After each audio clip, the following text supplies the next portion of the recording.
बिस्मिल्लाहिर्रहमानिर्रहीम जनाब, आज का पेपर है 9706 पेपर 1 कोड 2 अक्टूबर नवंबर 2023 की बात कर रहे हैं। तो क्वेश्चन नंबर 1 की हम बात करें तो उसने कहा which list as a long term source of additional funds for a company. Long term source of finance भाई नॉन करंट लाइबिलिटीज़ और इक्विटी का पार्ट। तो bank loan yes, bonus issue against equity का पार्ट तो है लेकिन इसके against हमें कैश रिसीव नहीं होता, तो ये सोर्स ऑफ फाइनेंस तो नहीं है। So debenture issue yes, bank loan बिल्कुल ठीक है। बी ऑप्शन में leasing of premises yes it is, long term finance ही तो जनरेट हो रहा है। अच्छा, उसके अलावा राइट इश्यूज ऑफ शेयर्स बिल्कुल बी ऑप्शन होगी। Which statement describe advantages of maintaining full accounting records. एक more complete assessment of business performance is possible yes, book keeping cost are minimized नहीं। Business managers can make more informed decision. Yes. Financial statements will be free from errors and inaccuracies. नहीं, गारंटी थोड़ी ना है। So option A. उसके बाद आ जाए हमारी recorded check for $475 received from Josh, a credit customer. Josh had deducted a 5% cash discount, बिल्कुल ठीक है कि भाई जो अमाउंट हमें 475 मिली है ये बेसिकली ओरिजिनल अमाउंट का 95% है। The check has now been returned as dishonoured. Okay, अब जब वो डिसऑनर हो गया है तो हम क्या करेंगे भाई, रिवर्स करेंगे ना एंट्री को। तो एंट्री ओरिजिनली क्या रिकॉर्ड हुई होगी कि बैंक डेबिट हुआ होगा, डिस्काउंट अलाउड डेबिट हुआ होगा और कस्टमर का अकाउंट क्रेडिट हुआ होगा। तो अब एंट्री को रिवर्स करना है क्योंकि बैंक वापस फिर से क्रेडिट हो गया, कैश में तो कुछ भी नहीं मिला ना, बैंक के अंदर कुछ भी रिफ्लेक्ट नहीं हुआ। तो हमने कहा ठीक है जी, 475 को तो सबसे पहले क्रेडिट कर देते हैं बैंक के। जनाब 475 क्रेडिट हो रहा है, कौन सी ऑप्शन है हमारे पास है जी डी और बी ऑप्शन है। अच्छा, अब डिस्काउंट रिसीव तो है नहीं, डिस्काउंट अलाउड होना चाहिए और वो इधर 25 है या नहीं है वो चेक कर लेते हैं कैसे। 475 डिवाइडेड बाई 95 इंटू 5 करेंगे तो वो डिस्काउंट वाला सेक्शन निकल आएगा विच विल बी 25। तो हमारे पास जो ऑप्शन बचती है वो डी ऑप्शन होगी कि दोबारा से customer account debit, bank credit और डिस्काउंट अलाउड क्रेडिट, क्योंकि अब डिस्काउंट अलाउड दोबारा इसलिए रिवर्स हो रहा है, कैश तो मिला ही नहीं। जब कैश नहीं मिला तो डिस्काउंट किस चीज़ का देंगे हम। उसके बाद आ जाएं, उसने कहा कि जी a business purchase a shop and incurred the following expenditure. What was the total expenditure, कौन सा कैपिटल, टोटल कैपिटल एक्सपेंडिचर क्या है। परचेज प्राइस यस, बिल्कुल ठीक है। उसके बाद लीगल फीस बिल्कुल ठीक है। कॉस्ट ऑफ इनिशियल इन्वेंट्री नहीं। Cost of installing air conditioner, भाई ये भी तो कैपिटल एक्सपेंडिचर है। तो हमारे पास आंसर क्या होना चाहिए, answer that will be C. क्योंकि कोई भी जब आप नॉन करंट एसेट परचेज करते हैं उसको परचेज करने, उसकी डिलीवरी, उसकी लीगल फीसेस, उसके ऊपर टैक्स, उसकी installation, even first trial batch निकलने तक की कॉस्ट जो है उसकी इनिशियल कॉस्ट में जाती है। ठीक है, इंश्योरेंस का अक्सर आपको एग्जामिनर कह देता है इंश्योरेंस कभी भी कैपिटल एक्सपेंडिचर नहीं होगा। अच्छा जनाब, उसके बाद उसने कहा है what were the entries to record part exchange value. भाई आपने use motor vehicle was part exchange for a new motor vehicle. वैसे डिस्पोजल की इंट्रीज में जो हम सेल्स प्रोसीड होती है उसको कैसे रिकॉर्ड करते हैं, बैंक या कैश डेबिट होता है और डिस्पोजल क्रेडिट हो जाता है। तो ये बात तो समझ में आ गई है कि डिस्पोजल ने क्रेडिट होना है, ठीक है। अब हमें कैश नहीं मिल रहा, हम सेटल कर रहे हैं और नया मोटर व्हीकल, नई एक एसेट हमें मिल रही है। तो वो जो भी एसेट है उसके अकाउंट को डेबिट करेंगे, डिस्पोजल को क्रेडिट कर देंगे, तो ऑप्शन ही हमारे पास फिर डी आ रही है। चलते चले जाएं,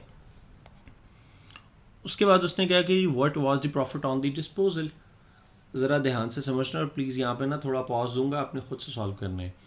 in non current asset business of a business cost 300,000 in 2021. It is depreciated using reducing balance method at the rate of 40% per annum.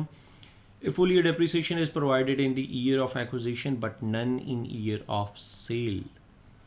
जिस साल परचेज करना है उस साल पूरी डेप्रिसिएशन चार्ज करनी है और जिस साल सेल करना है उस साल कोई डेप्रिसिएशन चार्ज नहीं करनी जनाब। उसके बाद उसने क्या, financial year of business ends on 31 दिसंबर इन 2023। 2021 में परचेज हुआ, 2022 में भी पूरा यूज़ हुआ, 23 में उसको सेल कर दिया, कितने का, 150,000 का। और डिस्पोजल कॉस्ट कितनी आई, 15,000। तो 150 में से 15 माइनस किए तो नेट ऑफ हमें क्या बच रहा है, 135,000 बच रहा है, राइट। अच्छा जी, अब डेप्रिसिएशन कैलकुलेट करते हैं 2 सालों की। 300,000 का 40% लें तो जनाब वो कितना होगा, 120,000। तो 300 में से 120 माइनस करें तो हमारे पास नेट बुक वैल्यू आ जाएगी आफ्टर 1 ईयर 180,000। अब 2022 की डेप्रिसिएशन भी चार्ज करने हैं तो 180 जो नेट बुक वैल्यू आई है उसके ऊपर अगेन आपने 40% चार्ज करना है जो आपने खुद करना है। सो यहाँ पर वीडियो को रोकना है, उसको कैलकुलेट करो। किसका, 180 का 40% कैलकुलेट कर लिया। वो 180 में से माइनस करना है तो नई नेट बुक वैल्यू आ जाएगी। अब उस नई नेट बुक वैल्यू को कंपेयर करना है 135,000 के साथ। कैसे, वो हमने इनका कम्बिनेशन कैलकुलेट किया था, राइट। अच्छा, तो जो डिफरेंस आएगा वो प्रॉफिट या लॉस को रेफर कर रहा होगा। तो आपके पास प्रॉफिट सरकार आएगा 27,000। Moving on, a business received $100 cash from a credit customer in settlement of a debt. When recording it, an error of commission was made. Commission error हुआ है ना, ट्रायल बैलेंस में स्मैश तो नहीं होना चाहिए। तो पहले वाली ऑप्शन तो समझ ही नहीं आती, हायर वाली। दूसरी भी वो कह रहा है एक दूसरी साइड हायर है, नहीं भाई ये भी नहीं हो सकता। थर्ड की समहाउ जो है ना कुछ सेंस बन रही है। फोर्थ अगेन अंडरस्टेटेड, नहीं भैया ऐसा तो कुछ नहीं होने लगा। तो हमारे पास ऑप्शन ही जो बच रही है ना वो सी बच रही है, ठीक है। चलते चले जाएं। रेक्टिफिकेशन, जो स्टूडेंट्स तो मुझसे पढ़ते रहे उन्हें तो याद होगा, 3 स्टेप्स हैं। जो इफेक्ट रेक्टिफिकेशन में गलत रिकॉर्ड हो गया उसको रिवर्स कर दो। डेबिट था क्रेडिट कर दो, क्रेडिट था डेबिट कर दो, सिंपल, पहला स्टेप हो गया। फिर जो ओरिजिनल इफेक्ट होना चाहिए था वो लिखना है लिख दिया हमने, 2 स्टेप्स हो गए। अब हमने देखना है कि क्या एंट्री हमारी मैच हो रही है। अगर तो मैच हो रही है तो इट्स डन, अगर मैच नहीं हो रही तो डिफरेंस सस्पेंस को चला जाएगा। तो ज़रा देखो, अब उसने कहा company trial balance include suspense account, it was found that the only errors were discounts received 240 and discount allowed 312। ये दोनों एरर्स जो है ना वो उन्होंने कहा इनकरेक्ट साइड्स पे रिकॉर्ड हो गए हैं। इनका ओरिजिनल इफेक्ट होना क्या चाहिए था भाई, डिस्काउंट रिसीव ने क्रेडिट है और डिस्काउंट अलाउड ने डेबिट होना था, बट आपने वाइस वर्सा कर दिया। तो एक इफेक्ट इनकी गलती को रिवर्स करने के लिए, मतलब डिस्काउंट अलाउड एक दफ़ा डेबिट होगा पुरानी गलती को रिवर्ट करने के लिए, और डिस्काउंट रिसीव क्रेडिट होगा 240 से पुरानी गलती को रिवर्ट करने के लिए। ये पहला स्टेप हो गया, रिवर्सल ऑफ दैट इफेक्ट जो गलत हो गई या दोज इफेक्ट जो गलत हो गए हुए हैं। अब ओरिजिनल इफेक्ट क्या होगा, ओरिजिनल इफेक्ट भी तो यही था कि डिस्काउंट अलाउड ने डेबिट होना है, रिसीव ने क्रेडिट होना है। तो इसका मतलब डबल वैल्यू के साथ डिस्काउंट अलाउड डेबिट और डिस्काउंट रिसीव क्रेडिट हो जाएगा। तो ज़रा हम डबल वैल्यू के साथ देखें तो कौन सा आ रहा है, एक तो ये आ रहा है और ये इफेक्ट आ रहा है, डन। और देखो एंट्री मैच हो रही है, नहीं हो रही, तो डिफरेंस किसको चला गया, सस्पेंस को चला गया। अगर ये 3 रूल याद है ना, किसी भी तरह का एरर आपसे सॉल्व हो जाएगा। चलते चले जाएं। उसके बाद उसने कहा कि जी which statement describe the benefit of preparing a bank reconciliation statement. अच्छा जनाब, उसने कहा checks the accuracy of transaction recorded on the bank statement, yes it is. उसके बाद उसने कहा ensure cash in detail agrees with the total of the cash column, नहीं। Eliminate the possibility of fraud by the members of staff, वो नहीं। Ensures that the trial balance of financial statements contain an up-to-date figure for cash at bank. Of course हम reconcile ही तो कर रहे हैं, updated figures ही तो लेकर आ रहे हैं। तुम्हारे पास आंसर कौन सा बचेगा, सी। चलते चले जाएं।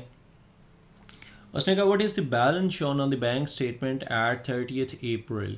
A trader's cash book shows a debit balance of $12,460 at 30th April. Bank charges 4,500 have not been entered in the cash book. तो कैश बुक अपडेट करने के लिए हम सबसे पहले तो ये माइनस कर देंगे, 12,000 में से 12,460 में से 4,500 को माइनस कर दिया। अब जो बैलेंस आ गया वो अपडेटेड कैश बुक का है, डन होगी बात। अब आपने बैलेंस फाइंड आउट करना है कि बैंक स्टेटमेंट का बैलेंस क्या था। भाई हर वो चीज़ जो कैश बुक में एक्स्ट्रा है उसको रिवर्स कर दो, पहला स्टेप। हर वो चीज़ जो बैंक कैश बुक में एक्स्ट्रा है उसको रिवर्स कर दो ताकि बैंक स्टेटमेंट के बैलेंस की कॉपी बन सको, और जो बैंक स्टेटमेंट में चीज़ें रिकॉर्डेड हैं एक्स्ट्रा वो कैश बुक में रिफ्लेक्ट कर दो। वो काम हमने फर्स्ट रो में पहले ही कर दिए, 4,500 को माइनस कर दिए। तो अब जो सेकेंड रो में चीज़ें हैं उनको रिवर्स कर देना है. A cheque for $14,470 receive from a credit customer. जब रिसीव हुआ था तो डेबिट हो गया था, ऐड हो गया था, वापस माइनस कर दो. और 1740 का चेक एक सप्लायर को पे किया है जो क्रेडिट हुआ था या दूसरे लफ्ज़ों में माइनस हुआ था, तो वापस एड बैक कर दो. अब जो बैलेंस आएगा वो आपका एग्जैक्टली वही बैलेंस होगा जो बैंक स्टेटमेंट में होना चाहिए. तो आपका एग्जामिनर आंसर जो यहाँ पे बता रहा है वो 4770 है. अच्छा जनाब, और ये बैंक स्टेटमेंट का डेबिट है, दैट मीन्स कि अब ये ओवरड्राफ्ट बन चुका हुआ है. What caused the theft to be discovered? Janab, a credit customer gave cash to a sales ledger clerk in part settlement of her debt. The clerk was dishonest and kept the cash for himself. He entered the receipt in the customer's sales ledger account but made no entry in the cash book. अब यहाँ पर मसला हो गया. देखो ना, दो effects आ रहे होते हैं ना बेसिकली. एक तो क्रेडिट कंट्रोल डिपार्टमेंट कर रहा होता है इंडिविजुअल अकाउंट्स को मेंटेन, और प्रोफेशनल अकाउंटेंट क्या कर रहा होता है, कंट्रोल अकाउंट बना रहा होता है. तो कंट्रोल अकाउंट में तो एंट्री रिकॉर्ड नहीं होगी ना, क्योंकि कैश बुक में रिकॉर्ड नहीं हुई तो कंट्रोल अकाउंट में भी नहीं रिफ्लेक्ट होगी. जब रिफ्लेक्ट नहीं होगी तो मिसमैच हो जाएगा, मिसमैच हो जाएगा तो मामला पकड़ा जाएगा. तो जनाब, a bank reconciliation statement was prepared. नहीं, बैंक रिकन्सिलेशन का यहाँ पे क्या मामला है. उसके बाद आ जाते हैं. उसने कहा कि the sales ledger control account reconciliation statement was prepared. Yes, यहीं पे तो फ़र्क समझ में आएगा, यहाँ से ही तो पता चलेगा. उसके बाद चलें तो उसने कहा what is the total value of credit sales for the year. Sales ledger control account बनाना है, बड़ा सिंपल सा है. आपको उसने ओपनिंग बैलेंस दी है, आपको उसने क्लोजिंग बैलेंस दी है. Trade discount given to credit ये नहीं आते. Cash discount taken by credit discount, yes, इसकी वजह से रिसीवेबल कम होंगे. रिकवरेबल डेट्स, यस, रिसीवेबल कम होंगे. अलाउंस कभी भी सेल्स लेजर कंट्रोल अकाउंट में नहीं आता. कैश रिसीव्ड, बिल्कुल, इसकी वजह से भी रिसीवेबल कम होंगे. सो इन वैल्यूज़ को हमने पिक करना है और हमने पिक करके यहाँ पर रिफ्लेक्ट कर देना है. अगर आप यहाँ पर नोट करो तो ये मैंने सेल्स लेजर कंट्रोल अकाउंट बनाया है. ये ब्रॉड डाउन वैल्यू आ गई. ये डिस्काउंट अलाउड की वजह से आपका रिसीवेबल कम, बैंक की वजह से रिसीवेबल कम, इररिकवरेबल डेट्स की वजह से रिसीवेबल कम. ये क्लोजिंग बैलेंस आ गया. इसको आपने टोटल, ये बिगर साइड है, इसको टोटल किया, यही बैलेंस आपका इधर आ जाएगा.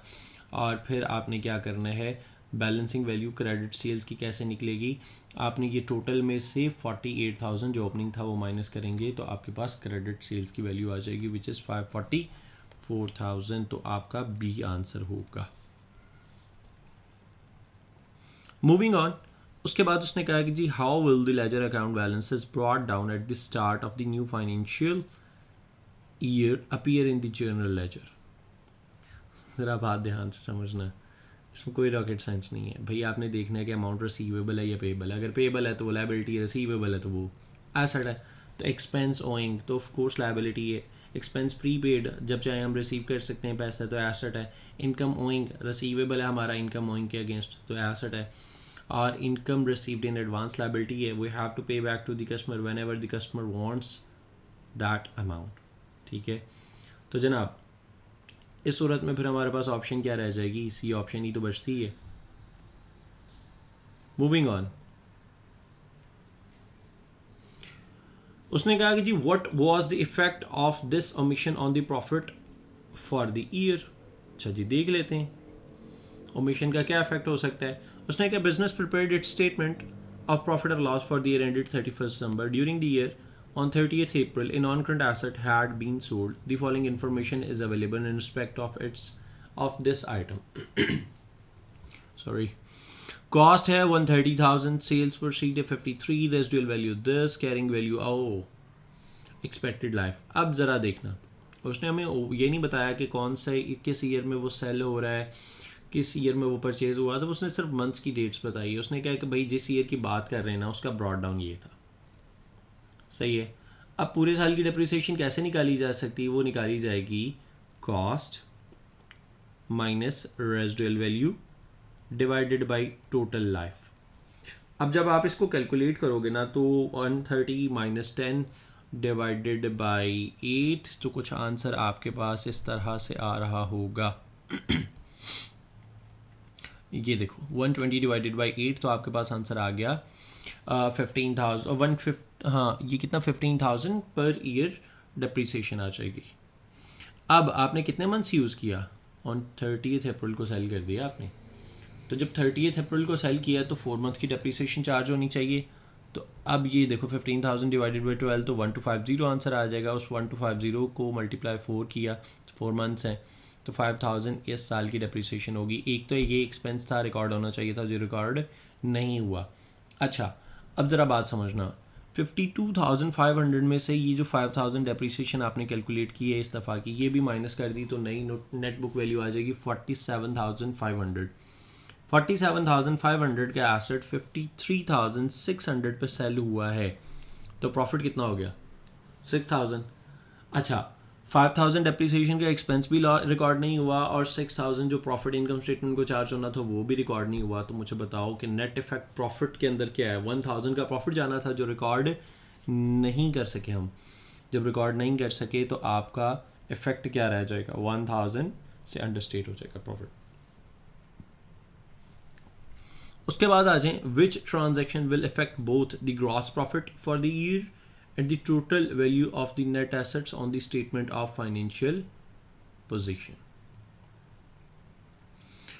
अब ग्रॉस प्रॉफिट को भी और नेट एसेट्स को भी जो चीज़ इफेक्ट करे हम उसकी बात करेंगे। तो owner of a trading business prepared draft financial statement for the year ended 31 December. यहाँ तक मसला तो नहीं है जनाब। It was then discovered the following transaction occurring during the year had not been recorded. So let's have a look. A check for 500 had been received for commission earned। commission earned तो ठीक है, वो assets में तो आ रहा है, लेकिन वो GP के बाद का पार्ट है, GP को रिफ्लेक्ट नहीं करेगी, चेंज नहीं करेगा, तो ये नहीं हो सकता। Cash amounting to 2,900 were received for a sale of goods which had a cost of 3,000। Of course आपके एसेट्स भी इफेक्ट हो रहे हैं इसके साथ, और आपकी कॉस्ट ऑफ सेल भी इफेक्ट हो रही है, तो मतलब GP भी इफेक्ट होगा। सो ये ऑप्शन हो सकती है।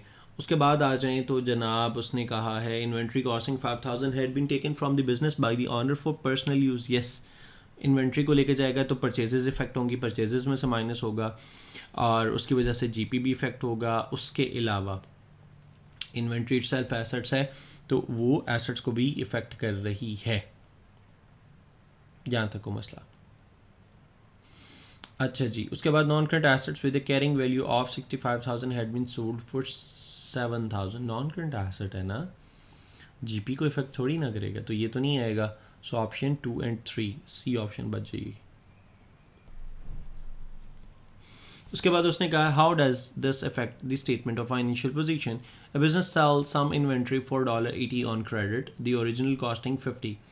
भाई एक तरफ इन्वेंट्री कम हो के दूसरी तरफ रिसीवेबल इंक्रीज़ हो गया, तो नेट इंक्रीज़ तो अभी भी आया, प्लस प्रॉफिट भी तो हुआ है ना, तो ऑनर्स का कैपिटल भी तो इंक्रीज़ हो जाएगा। तो हम कहेंगे कि एसेट्स भी इंक्रीज़ कर गए और कैपिटल भी इंक्रीज़ कर गया है, तो 30 के साथ डी ऑप्शन हो जाएगी।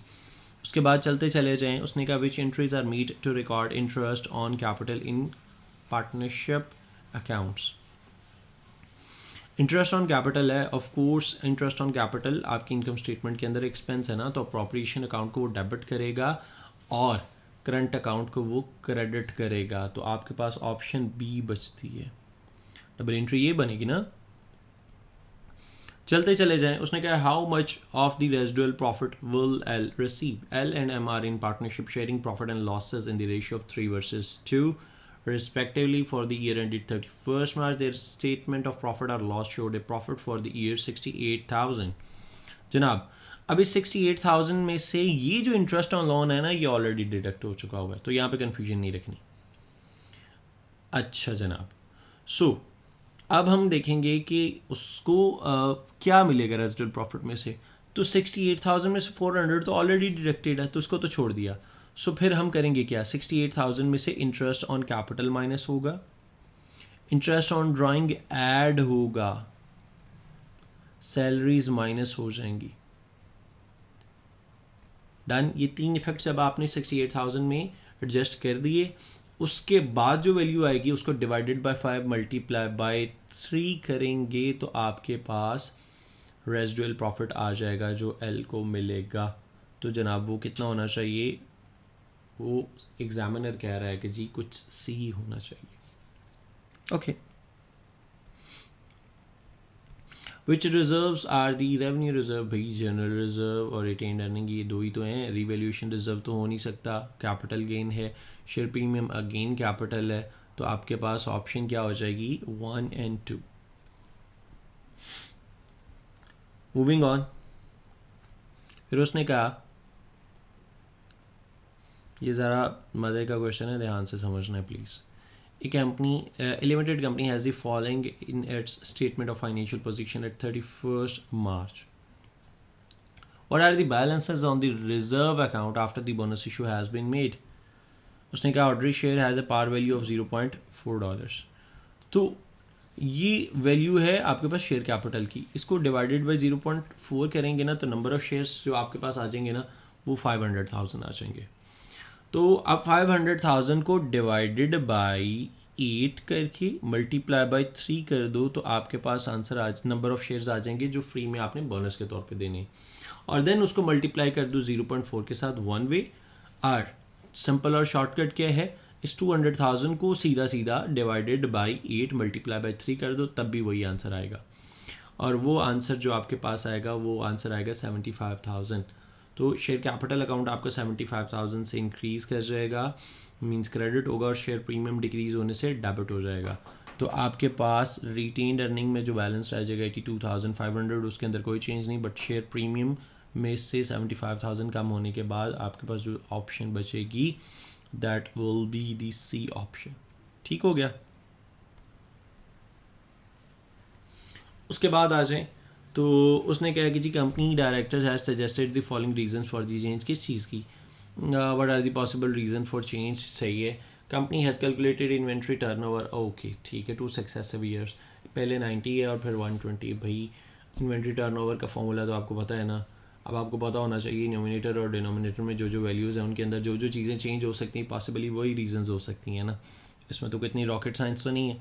तो अगर हम देखें तो 21 का हमारे पास आंसर होगा सी। 22 की बात करें तो उसने कहा है जनाब the following information is available for the business at the end of its financial year, what is the trade receivable turnover. Trade receivable turnovers क्या होगा, credit sales trade receivables divided by credit sales into 365। तो हम देखें क्या credit purchases relevant है, नहीं, credit sale yes, total purchases no, total sales no, trade payables नहीं, trade receivables, ये दो वैल्यूज़ हमारे लिए रेलिवेंट है। कौन कौन सी, क्रेडिट सेल्स और ट्रेड रिसीवेबल्स। तो trade receivable divided by credit sales into 365 हम करेंगे जो फॉर्मूले का पार्ट है। तो आपके पास जो आंसर आएगा उसको आपने स्लाइटली अपवर्ड, यहाँ पर मैंने कैलकुलेट भी किया होगा आप लोगों के लिए कुछ इस तरह से,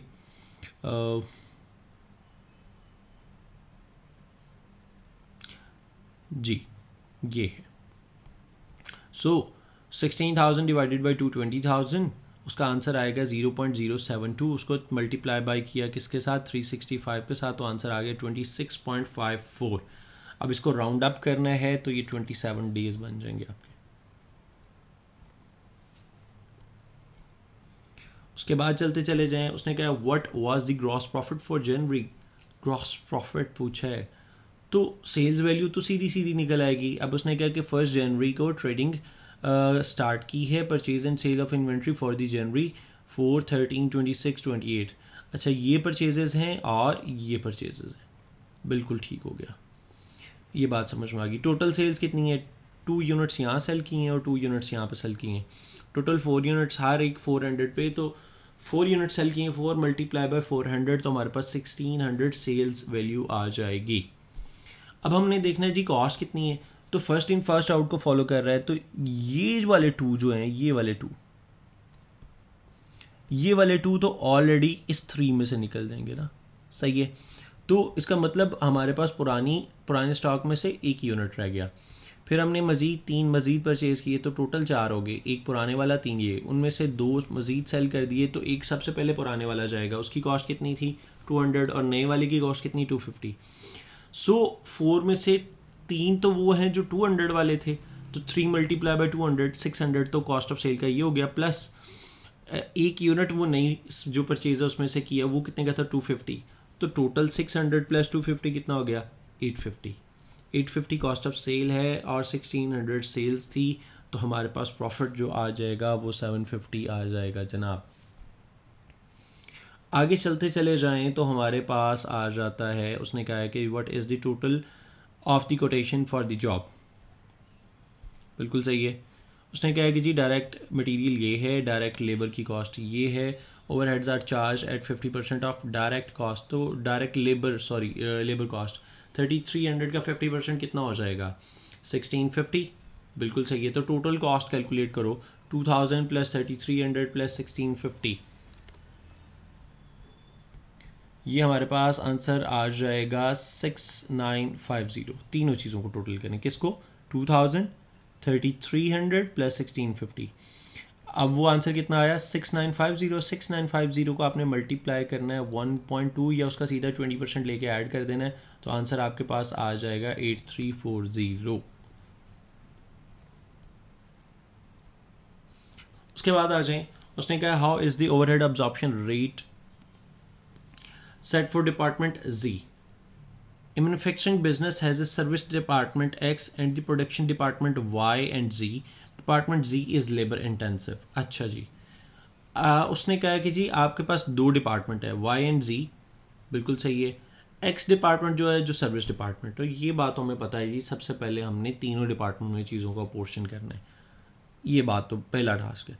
उसके बाद फिर X का जो भी पोर्शन होगा वो रीअपोर्शन किया जाएगा प्रोडक्शन डिपार्टमेंट्स में। बिल्कुल ठीक है। फिर जो रह जाएगा, फिर लास्ट स्टेप है वो थर्ड स्टेप है, वो उसने कहा डिवाइड जीज overhead by budgeted labour hours, तो हमारे पास ऑप्शन जो बचेगी वो ऑप्शन ए बचेगी। यहाँ तक मसला तो नहीं।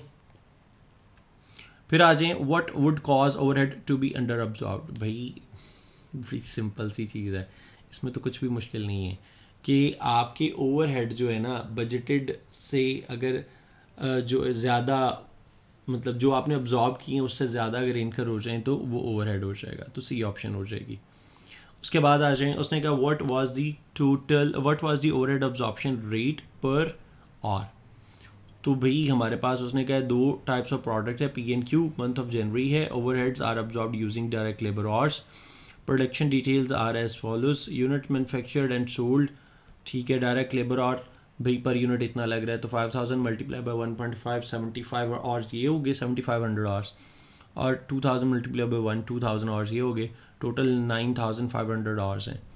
और आपके पास ओवरहेड कितना है 6500, तो 6500 डिवाइडेड बाई 9500 आवर्स, तो आपके पास आंसर जो आएगा वो जनाब आ रहा होगा, ज़रा कैलकुलेट करें जल्दी से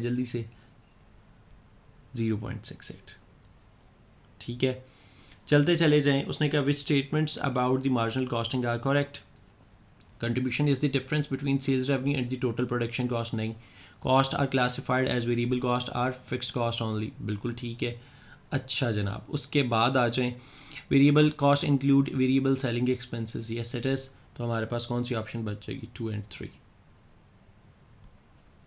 फिर आ जाएं, उसने कहा है कि what is marginal cost per unit of the finish goods. Marginal cost के अंदर तो सिर्फ वेरिएबल कॉस्ट आएगी ना, सही है। तो उसने कहा कि जी पूछी कौन सी है, पर यूनिट पूछी है, और ओपनिंग इन्वेंट्री है नहीं थी, क्लोजिंग इन्वेंट्री मार्जिनल कॉस्ट, ठीक है।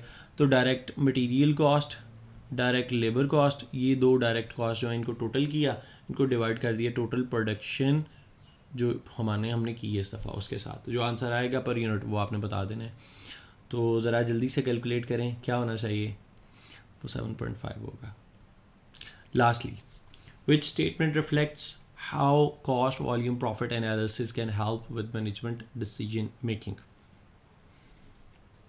भाई शॉर्ट टर्म प्राइसेस के मामलात में हेल्प आउट वो करेगा सिंपली। उम्मीद है आपके मामलात हल हो चुके होंगे। फिर भी कोई क्वेरीज़ है please do let me know in the comment section. या मेरा नंबर जो गिवन है, you can get back to me on that whenever possible. I'll revert